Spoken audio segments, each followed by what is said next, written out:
Kan kalau misalkan sakit gigi, kalau atau enggak gusinya bengkak, giginya ada apanya gitu kan luka. Ini mah enggak luka, tiba-tiba aja bengkak gitu. Ada yang pernah nemuin keong sebesar bak gede gitu. Keong? Iya. Dan ular. Pokoknya daerah situ tuh benar-benar angker. Pas tiba-tiba nemuin lubang dia masukin, tiba-tiba ada tangan di dalam. Dia juga pasti. Assalamualaikum warahmatullahi wabarakatuh. Kembali lagi bersama gua Rizal. Seperti biasa, setiap orang pasti memiliki cerita-cerita mistis yang berbeda. Dan pada malam hari ini, gua kedatangan narasumber yaitu Bang Ciplek. Yang dimana Bang Ciplek ini adalah video kedua dari channel gua. Bang Ciplek ini adalah salah satu pengusaha muda di Kampung Sindang Asih. Dan Bang Ciplek ini terkadang mengisi waktu kosongnya dengan memancing belut. Buat teman-teman, gue ingin memperkenalkan Bang Ciplek ini memiliki konten YouTube yaitu namanya Kiamba Channel. Untuk mempersingkat waktu, gue langsung ke Bang Ciplek. Assalamualaikum Bang Ciplek. Waalaikumsalam warahmatullahi wabarakatuh. Sehat Bang? Alhamdulillah. Sehat ya. Baik. Kalau boleh tahu nih, Bang Ciplek punya ternak lele udah berapa lama? Alhamdulillah ya, kurang lebih 5 bulan, hampir 6 bulanan lah. 5 bulan, 6 bulanan ya. Itu selama 6 bulan kalau boleh tahu penghasilannya gimana Bang? Ya alhamdulillah lancar, alhamdulillah ada aja lah gitu buat ngisi dompet. Ada ya. Udah. Ini mantap banget nih Bang Ciplek, masih muda tapi udah memiliki karya ya gitu kan. Sudah punya kerajinan lah gitu kan. Belajar usaha. Iya betul. Kalau boleh tahu nih Bang Ciplek, Bang Ciplek pada malam hari ini nih ingin menceritakan mistisnya waktu itu sedang di mana Bang Ciplek? Jadi awal cerita kejadiannya itu kita kan, jadi gini Bang, kan saya juga mempunyai usaha lele. Di samping itu kan saya kan suka ngambil ke sawah. Jadi jarak dari rumah saya ke sawah itu nggak jauh, kisaran 100 meter lah jaraknya. Berarti nggak jauh-jauh amat ya? Nggak jauh. Jadi awalnya itu kan kalau si lele udah besar kan kasih makannya itu kayak keong, bangkai ayam cireng. Jadi saya itu sambil ngambil keong di sawah gitu kan, sambil sore-sorean gitu kan, sambil ngambil keong, terus saya juga sambil mancing belut gitu, iseng lah. Oh gitu, sambil sekalian aja lah gitu ya. Pas saya mancing tuh kan saya dapet. Saya pulang tuh, saya iseng aja gitu kan, bikin story dipoto. Ada temen tuh yang komen katanya, mantap, gede gitu, pengen nyoba mancing ke tempat situ katanya. Jadi kata saya, ya udah Bang, ke sini aja ke rumah kalau pengen mah. Pas kejadiannya saya mancing itu hari Senin, besokannya tuh hari Selasa, temen saya itu datang 3 orang. Yang pertama Jejen Gondrong, Mang Wahyu sama Mang Madin. Jadi dia datang ke rumah saya itu sekitar jam 8 pagi. Biasalah ya, kita sebelum berangkat itu kita persiapan dulu. Kita persiapan pancingan, kawat, segala macam lah. Sekitaran jam 11 siang tuh mau adzan duhur lah. Si Mang Madin ini kekeh dia itu pengen berangkat. Terus pengen mancing. Biasanya kan kalau kata orang-orang dulu gitu kan, jangan mancing tengahnya siang bolong. Takut ada kayak gituan katanya kan. Iya benar, kalau orang tua dulu biasa begitu ya. Iya. Nah, kita nggak boleh di jam-jam tanggung begitu, kita nggak boleh pergian raya kita. Jadi berhubung dia kekeh tuh kan, kata saya gini, Mang, jangan dulu lah, habis duhur aja berangkatnya. Dia nurut tuh. Ya udah kata dia, kita ngopi aja dulu. Terus pas ngopi dia itu kayak ngomong bercanda, tapi kesannya itu kayak gimana ya, kayak gini sih omongannya itu. Ayolah, gua mau pengen nangkep indungnya katanya, emaknya gitu kan. Jadi kan omongannya itu bercanda, tapi kesannya itu kayak nantang lah gitu. Jadi kata saya, Mang, jangan kayak gitu, biasa aja, mancing aja, saya dikasihnya, yang penting kita sopan kan. Kata dia, ya itu lagi bercanda aja. Sekitaran habis duhur, kita jam 1 kita berangkat. biasalah pas berangkat mah kita normal aja gitu kan.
Diam-diam, nggak taunya pas makan tangan dia ke bawah ke dalam, pas mulut gua tangannya masuk ke dalam, terus dia manggil saya gitu kan, tolong gua, itu tangannya posisi udah masuk ke dalam lubang segini, Ketarik. Saking kencangnya berarti tarikannya mulutnya. Saking kencangnya itu kayaknya. Otomatis kan gua refleks tuh sama teman-teman, gua lari, nggak sempet ngerekam awal tuh, nggak sempet, semuanya panik, tangannya udah masuk. Gua, si Gondrong, sama Mang Wahyu sama Adit berempat itu megang si panci berempat. Pas udah dipegang tuh tangan Bang Madin yang masuk itu udah keluar, gua langsung refleks ngeluarin kamera kan yang mau direkam. Itu 3 orang narik satu belut, nggak kuat, ketarik ke dalam. Aku bayangkan tenaganya itu, udah gitu itu udah kayak narik sapi gitu yang besar. Kaki kita udah kuat, udah bener-bener apa sih? Udah tarik kayak tarik tambang lah. Lama-kelamaan tuh kan kurang lebih kita adu tenaga, kisaran waktu 10-15 menit. Si kail, si kenurnya itu nggak kuat, putus. Saking kencangnya berarti ya? Saking kencangnya putus. Otomatis kan udah putus nih kita, namanya habis ngeluarin tenaga. Apa sih, ngos-ngosan gitu kan, lelah lah ya. Ya lelah, kita sambil ngelamunin, kita sambil mikirin sebenarnya ini belut apaan gitu kan, baru nemuin lah sampai 3 orang narik nggak ketarik sampai putus. Pas di situ tuh gue udah feeling, kayaknya ini bukan belut sembarangan ya. Iya. Gue kan pas dari situ kan gue balik sama si Gondrong jajan, gue itu ngomong, Mang, kayak kata gue ini bukan buat sembarang, bukan buat biasa ini, kayak kata gue kan, kata dia, semoga aja lah nggak ada apa-apa. Kita pulang kan, kita hari itu dapat 3, sama si itu putus, nggak dapat lah, putus yang berhasil didapat 3. Gue pulang, pikiran gue kan normal aja gitu, nggak ada apa-apa. Pas malamnya, gue kan tidurnya, sekarang jam 2 malam gue tidur, gue mimpi. Gue tuh mimpi posisinya di situ, kotak sawah nih. Gue muter sendiri, gue mimpinya itu gue sendiri, gue lagi mancing dulu. Di mimpi gue itu, di dalam mimpinya ada orang tinggi besar tinggi, coba hitam semuanya, mukanya hitam semuanya, rambut gondrong gak karuan gitu kan. Setiap di mimpi gue itu ada 2 lubang bersampingan, jaraknya 1 meter. Setiap gue mau masukin ke lubang yang gede, si orang tinggi besar itu ngomong, lu ngapain mancing di sini lagi? Jangan diambil, itu punya gue, kata dia. Itu dalam mimpiin lu, Bang? Iya, dalam mimpi gue. Itu, Bang. Gue juga kaget nih soalnya nih. Jadi di saat lu kan mancing sama teman-teman lu berempat. Iya. Lu pulang. Dan Dan yang lu bawa kan cuma 3 kan. Iya. Setelah itu malamnya lu langsung mimpi. Malamnya tuh otomatis itu kayak sport, kayak langsung gitu. Malamnya gue mimpi, pas bangun di mimpi gue itu kan setiap gue masukin ke lubang yang 2 yang gede itu, si orang ini marah. Sedangkan gue di dalam mimpi gue masukin lubang itu hampir 2-3 kali. Dia yang terakhir gue masukin tuh di mimpi gue, emang dia itu bener-bener kayak marah. Kalau kayak orang mau udah pengen ngepet gitu. Lu ini dimasukin lagi. Kata dia bilang ini, kalau lu sampai lu ngambil belut yang ada di lubang gede, urusannya sama gue, kata dia. Di dalam mimpi, otomatis pas bangun dari tidur kejadian kayak gitu, gue refleks tuh langsung, gue kepikiran takutnya ada apa-apa nih sama Bang Madin kan. Gue langsung hubungin ya sama Jajan si Gondrong. Kata gue, Assalamualaikum Bang, ada apa sih? Kata dia. Terus kata dia itu, kenapa kan? Kata gue semalam gue mimpi ceritain kayak yang tadi. Kata dia, yang benar. Terus dia langsung cerita, ya bener, Bang Madin juga pas habis mancing belut malamnya, pasti pipinya sebelah kiri langsung bengkak gede. Gila ya. Kok bisa kayak gitu? Tapi di sini gue mau tanya nih. Tadi kan di dalam mimpian lu masukin ke dalam lubang. Iya. Lu inget nggak lubang yang lu masukin tadi siang itu? Itu bukan? Kurang lebih di situ. Di situ sama ya? Di situ sama sebelahnya ada lagi sebelah sini. Tapi Bang, kalau menurut gua, ketika siang-siang lu kan pada mancing belut di situ kan? Ya mungkin aja ya. Mungkin aja yang katakanlah yang penghuni di situ tuh merasa nggak terima dan langsung nyamperin lu Bang malam-malam. Dan dia masuk ke dalam mimpi lu. Dan ngasih tahu bahwa lu itu jangan mancing di situ gitu.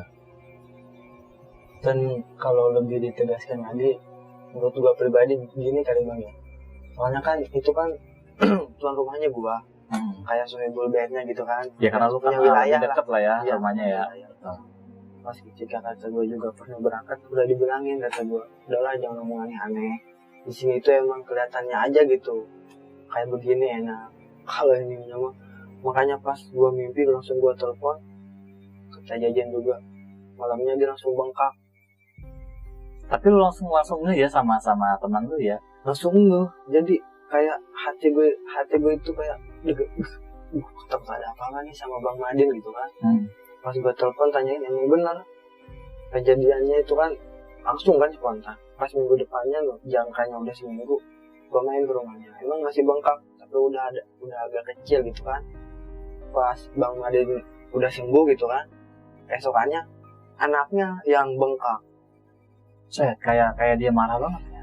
Iya, kayak marah. Dari situ kan gua sama Jajan bertanya-tanya gitu kan, ada apa kata gua, sampai kejadiannya itu sampai benar-benar kayak gini. Gua langsung kan, Jajan ada kenalan katakanlah orang pintar gitu kan, orang bisa. Kata orang pintar itu dia senyum aja, itu kalian gak apa-apa kata dia. Tapi di situ gua masih makin bingung gitu kan. Kata gua, kenapa emang kok bisa dikatakan kok nggak ada apa-apa? Jadi gini, kalau kalian pengen tahu, kata si orang pintar gini, kalau misal si belut ini ke bawah balik sama kalian berempat sampai kemakan, saya bisa ngejamin kalian semua pada mati katanya. Emang si orang yang ada di dalam mimpi lu ke gua gitu kan, kata orang pintar itu udah marah bener. Itu juga dia udah ngasih isyarat gitu, kalau kedepannya lagi kalau mau mancing belut di situ, si lubang 2 itu jangan dipancing, dilewat aja. Jadi emang benar-benar dia itu indukan belut di situ, dan ada jadi bukan belutnya yang mistis, tapi belutnya itu yang punyanya mistis gitu, yang punyanya itu bukan orang gitu, lebih ke situ. Yang nemuin, yang ngedapetin belut yang tadi saling adu tarik nih, Iya. Itu orang yang tadi bilang pertama itu pengen dapat indungnya. Iya. Oh, berarti Kejadian kan? Iya, betul. Kejadian. Kejadian ya. Kata gue juga, kan gue tuh orangnya kayak gini bang. Setiap gue mau mancing, meskipun gue paling muda di antara mereka yang tua, tapi kan namanya saling mengingatkan kan, perlulah kita. Jadi kata gue juga gini, intinya, nggak apa-apa mancing belut di sini, kata gue juga. Yang penting sikap kita dijaga, ucapan kita dijaga. Soalnya di sini tuh emang udah banyak kejadian yang kayak gitu, benar-benar udah banyak. Bukan gue aja gitu kan, bahkan itu yang kalau mau disambungin ya, di mimpi gue kan ada 2 lubang. Pertama lubang yang udah si Bang Madin dipancinginnya, satunya itu dulunya di situ ada orang yang suka nangkep pakai tangan gitu. Kalau orang kampung gua sih manggilnya ngegogo, nangkep ikan pakai tangan langsung. Dia itu lagi nangkep kan, nggak sengaja nemuin lubang gede. Namanya juga orang nangkep ikan pakai tangan kan, kayaknya ada banyak ikannya di dalam gitu kan. Pas dia mau nangkep, bukan ikan itu bang, malah tangan dia disambut sama tangan lagi di dalam lubang. Jadi kayak salim gitu, kayak salaman gitu. Dia langsung minta tolong, langsung teriak. Itu di lubang yang sama. Jadi di mimpi gue itu yang satu yang gue pancing di lubang satu nih ada lubang nih. Si lubang ini lubang belut, tapi di depannya itu kayak gorong-gorong lubang goib gitu. Oh gitu. Iya, makanya kan di kampung gue itu si kalinya itu nyagap. Jadi kali besar sama kali kecil nyatu gitu, makanya jadi kayak pertigaan gitu ya. Kayak pertigaan, makanya di situ tuh kayak benar-benar tempat kayak gitulah. Itu masih orang yang di kampung lu bang, ketika dia tadi ceritain tuh dia ngeliat satu lubang yang gede, yang menurut dia ini dalamnya ikan gitu ya. Setelah dimasukin ke dalam, malah kayak ada yang nyambut gitu kan. Ya itu kebayang itu orang-orang kampung sendiri. Orang kampung sendiri, jadi dia itu bisa dikatakan senior dari saya gitu. Senior dari gua lah dalam dunia mancing belut gitu. Yang suka hobi-hobi mancing begitu ya. Biasanya kan kalau di kampung gua gitu kan, kalau musim banjir nih, terus surut, udah benar-benar surut. Jadi tuh kayak yang mancing belut, mancing ikan, ngejala, campur lah di situ gua, bareng-bareng dari yang kecil, yang dari bawah dari gue juga ada, sampai lebih tua dari gue banyak lah, bareng-bareng gitu. Jadi benar-benar suasana kampungnya itu benar-benar bisa terasa gitu kan. Pokoknya banyak lah kejadian-kejadian yang kayak gitu. Nah gue ingin nyambungin yang tadi teman lu kan sempat bengkakannya. Iya. Bengkak. Kalau memang gue pikir sih memang masuk akal ya, ketika si belut ini kan dipancingin sampai adu tenaga gitu kan. Tiba-tiba yang putus kenurnya ya. Kenurnya putus. Jadi memang mungkin seolah-olah kayak si belut ini terluka dalam. Iya, terluka si bibir, mungkin daerah rahang lagi. Dan yang ngerasain sakitnya malah yang mancing. Iya. Jadi emang benar kayak pepatah gitu bang ya.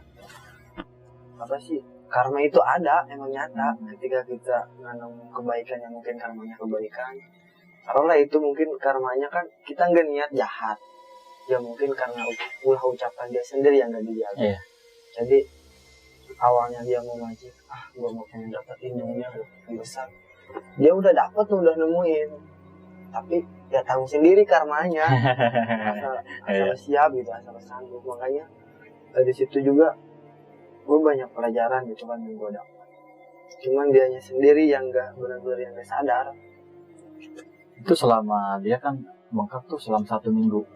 Kurang lebih 1 minggu. Setelah dia sembuh, anaknya yang bengkak. Sempat berobat nggak ke medis itu? Kali aja ini penyakitnya apa gimana gitu. Sebelumnya sih pernah, gue juga sempat ngantar gitu kan ke dokter.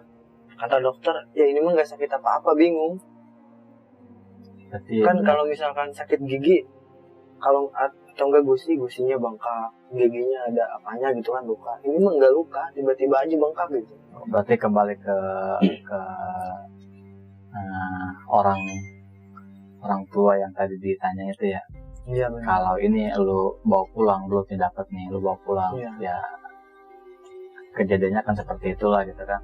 Iya. Berarti memang bengkak itu bukan karena bengkak sembarangan ya. Kan wajar lah gitu. Tapi yang bikin aneh kok bisa lari ke anaknya ya. Makanya dari itu, sepertinya mungkin kayak belum puas sekali si makhluk itu. Mungkin benar-benar kesel banget nih. Iya. Jadi kalau menurut gua pribadi bang, ada untungnya juga gitu.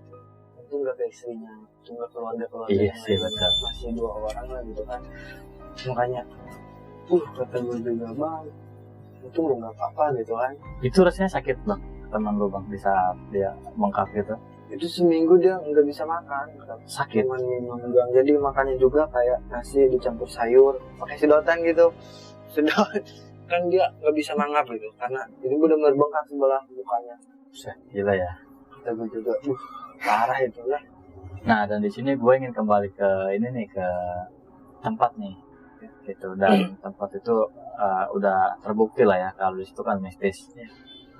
Mungkin dulunya punya sejarah kali, sejarah ya. Mungkin pernah kejadian nih orang-orang dulu nih di tempat yang sama, gitu kan. Apa mungkin memang udah sering terjadi gitu.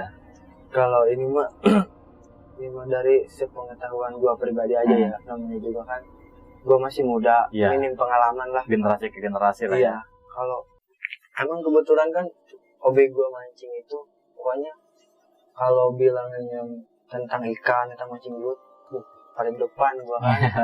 Jadi kalau setiap gua pas kecil tuh dikasih tahu kan sama bapak ibu gua gitu kan, kata dia hati-hati kalau ke daerah situ. Jadi benar-benar apa sih, kan di situ juga banyak orang yang mati di daerah situ adalah. Oh. Jadi kan di pas gua mancing belut di sini nih, depannya sono itu kan makam, ada pemakaman besar. Oh, dekat makam. Iya, jadi pas air naik juga, pas banjir si makam kena air. Jadi benar-benar kalau banjir tuh daerah gue itu benar-benar orang kebakaran, ada yang nyamperin, benar-benar apa sih, angker. Jadi si makhluk-makhluk kayak gitu benar-benar berkeliaran. Ada yang pernah nemuin keong sebesar bak gede gitu kan. Keong? Iya. Ada yang nemuin ular.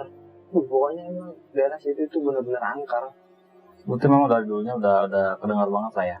Kedengar banget. Jadi biasanya tuh kalau ada pendatang orang luar nih pengen nyoba mancing itu, pasti tuh pada nemuin. Tapi kalau pribumi kayak udah kenal gitu, jadi kita saling pendampingan aja lah gitu, saling mengerti gitu. Tapi yang bikin gua kaget tadi itu yang lu bilang tadi, sampai bengkak. Ya terus ditambah orang yang suka nangkap ikan nih pakai tangan, masukin ke dalam. Salaman. Kok bisa begitu ya? Pikir kan aneh ya. Itu rasanya tangan juga yang nyambut dia. Kalau saya tahu gua pribadi sih, ini kan cerita orangnya sendiri yang ngalamin. Kata dia emang pas saat itu dia nangkep ikan, si ikan itu gampang banget ditangkapnya kata dia. Enggak seperti biasanya lah iya, gitu ya. Jadi beda dari sebelumnya gitu kan. Kata dia, kok ini mah ikan yang nyamperin ke tangan gitu kan. Dia ada apa aneh lah gitu kan. Pas dia di situ emang dia itu dikasih nggak sadar gitu kan, dia tangkap aja lah sepuasnya. Pas tiba-tiba nemuin lubang dia masukin, tiba-tiba ada tangan di dalam. Dia juga pas pulang malamnya langsung sakit. Mungkin nggak yang nyambut tangannya dia itu si makhluk yang masuk ke dalam impian lubang? Menurut gue sih bisa jadi ya, bisa jadi tidak gitu. Karena kalau dilihat dari posisinya sih, kalau yang datang ke mimpi gue sih lubang ini kan adanya di kali kecil. Kalau si dia itu adanya di kali besar. Jadi menurut gue pribadi kayaknya beda wilayah. Beda tempat itu ya. Tempat. Tapi berdekatan ya. Berdekatan, gak jauh jaraknya, sekitar 50 meter lah. Nah sekarang gue pengen nanya ke intinya nih. Mungkin ini yang lebih ingin gua tanyain ya. Iya. Nah, si makhluk yang masuk ke dalam impian lu nih bang, kan lu ngeliat tuh sosoknya jelas, dia. Jelas. Kira-kira menurut lu bang, sosok apa itu? Gue pribadi sih jujur bingung dibilang genderuwo gitu kan. Gue sebelumnya apakah tahu kan genderuwo itu kayak gitu. Iya tahu. Emang bener-bener dia itu, pokoknya ibaratnya di impian gue itu berdiri segini nih. Dia itu emang bener-bener kayak segini nih. Bedanya itu Gede banget berarti. Gede banget lah, kalau gue diinjak juga langsung mati. Langsung mati gue. Berarti lu ngeliat kakinya aja udah gede banget ya? Gede, cuman dia itu dia nggak jalan, cuma berdiri aja gini. Ngeliatin gue juga gini nih. Kata dia, oh, itu lagi. Itu punya gue kata dia. Bang suaranya aja serem kali bang kalau gede gitu mah. Tuh gue juga pas dia gini tuh gue, das kata gue. Gue tuh langsung pindah ke lubang yang biasa. Nggak marah dia kalau ke lubang kecil. Tapi lu nggak lari dalam impian? Enggak, gue itu di mimpi gue itu kayak posisinya sawah sekota. Dia berdiri di sini, gue putar-putar aja. Tapi setiap gue pas masang yang ke lubang yang besar, dia marah. Setiap gue ke lubang yang kecil, dia diam. Kan bingung, ada apa gitu kata gue kan. Iya. Tapi kalau boleh tahu nih, ya, bisa nggak dijelasin secara detail nih, ciri-cirinya nih? Kan terkadang gue suka denger nih yang namanya genderuwo ya, itu kan katanya bertaring, matanya merah, dan gue sendiri amit-amit nauzubillah ya. Bukan artinya gue pengen, tapi gue kata orang gitu. Dan gue juga percaya adanya makhluk gaib gitu ya. Dan gue ingin nyamain aja sih intinya. Kira-kira sama nggak sama yang dibilang sama orang bahwa itu bertaring? Kalau ini mah, seingat gue dalam impian gitu bang, emang posisinya dia itu kayak gue tadi. Ini gue, kita kan orang nih, dia itu kayak segini bandingannya gitu bedanya. Dari situ juga emang mukanya hitam, nggak kelihatan hitam mukanya, cuman matanya kayak merah tapi nggak merah-merah banget gitu kan. Rambutnya yang berantakan lah, gondrong bener-bener nggak karuan, nggak diurus itu kan. Emang tegak berdirinya gini, kayak pakai jubah apa ya, tapi emang bener-bener hitam, legam. Kalau pakai jubah berarti tangannya nggak berbulu dong? Emang nggak kelihatan, posisinya gelap dia itu. Emang dia itu bener-bener hitam, gelap. Di dalam impian lu malam? Siang, cuman badan dia itu gelap, bener-bener hitam. Amit-amit nauzubillah ya.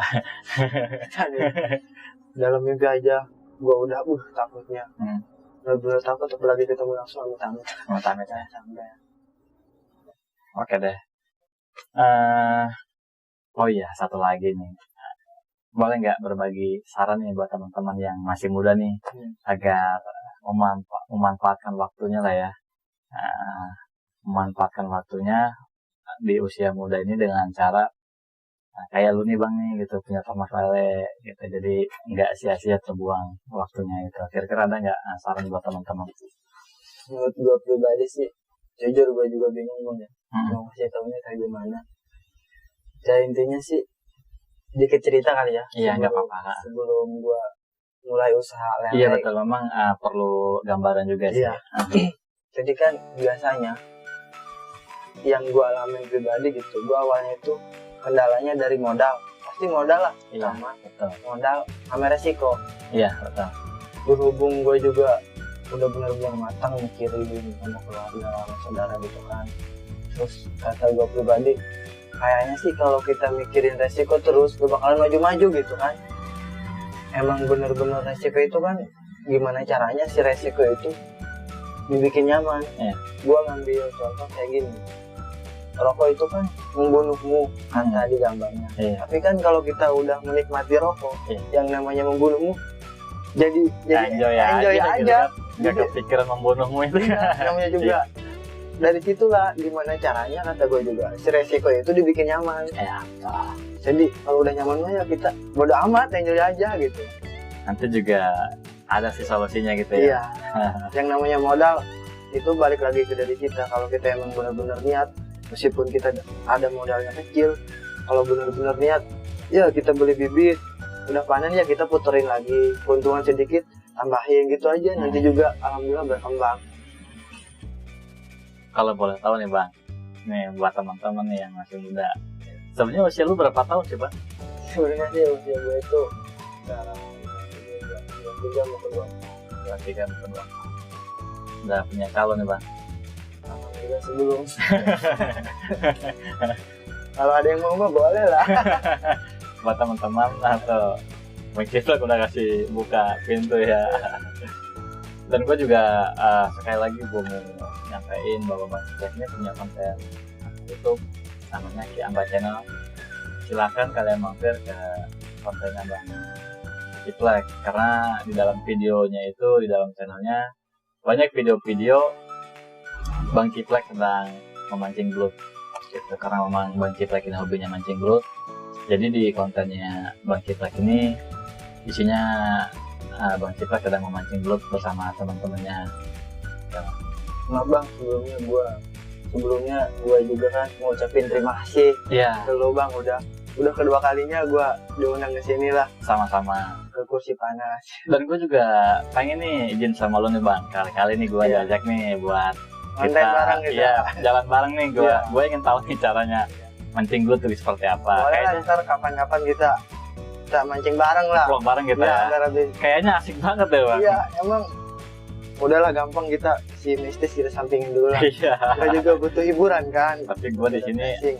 bukan bermaksud untuk mencari tentang mistisnya ya. Iya. Coba bergabung, gue pengen belajar aja sih.